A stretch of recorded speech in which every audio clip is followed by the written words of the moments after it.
Et bonjour mon cher Guy. Mais bonjour Patrick, bonjour à tous. Bon Guy, vous n'allez pas nous parler de voitures, vous voulez nous parler de la crise du cinéma, de Stéphane Bern, du général de Gaulle. Sacré programme, hein, comme aurait dit, vaste programme, comme aurait dit le général. Eh oui, le cinéma va mal.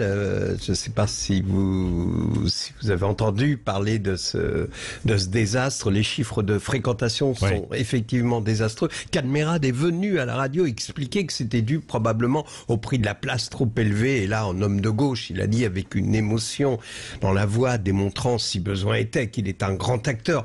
Comment voulez-vous qu'une famille aille voir un film à 10 € la place et débourse donc 40 € pour 4 personnes? Bon, moi, j'aime beaucoup Cadmerade qui me fait hurler de rire, mais là franchement il se fout du monde, car sans faire de la démagogie, il touche 1 million d'euros par film, ce qui nécessite au minimum la venue de 100 000 spectateurs rien que pour le payer. Mais je n'aurais pas la démagogie facile, car les stars de cinéma c'est comme les footballeurs, ils apportent au public des moments de bonheur inestimables qui restent gravés dans leur mémoire. Non, les raisons de la désaffection des salles obscures sont ailleurs.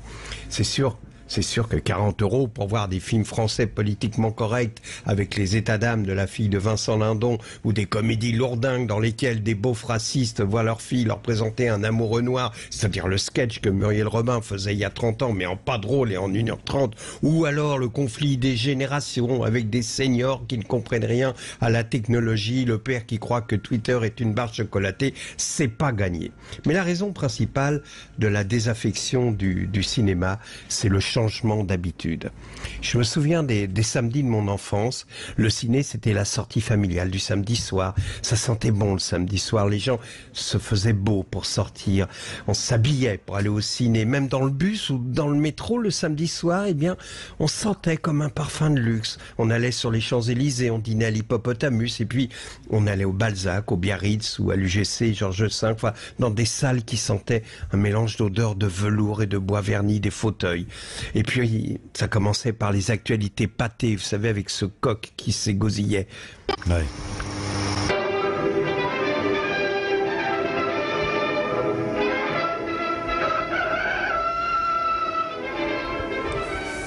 Et puis à l'entracte, il y avait la dame qui passait avec son panier de friandises, qui proposait des bonbons, la pie qui chante, des caramels mi-choco, et puis le grand film, le dernier Bébel, Gabin, de Funès. Et puis après le film, on n'avait pas vraiment envie de rentrer dans la banlieue, alors on allait au pub Renault, on mangeait des sundaes fraises avec des petits parapluies en crépon plantés dans la chantilly.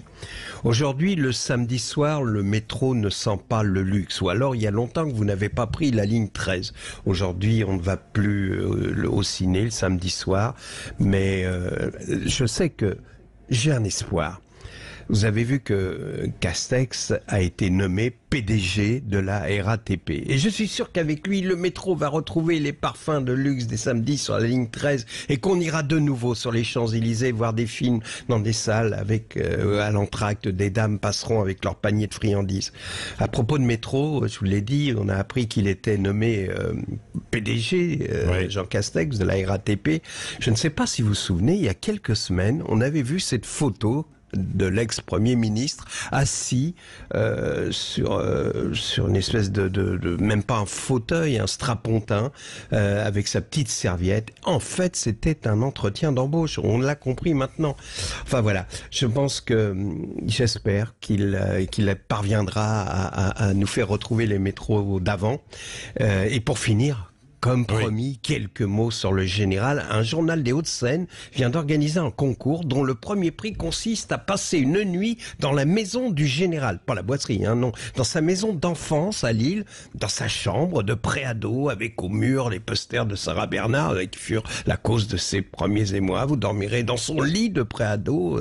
On n'a pas changé les draps, car il paraît que les draps s'en souviennent, comme dans la chanson.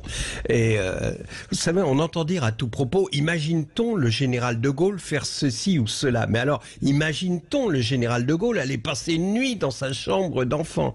Enfin bon, il paraît que sur les cartes de France laissées par les pollutions nocturnes du général, l'Alsace et la Lorraine étaient françaises, alors qu'à l'époque, elles étaient allemandes et rattachées et ne furent rattachées à la France qu'après 1918.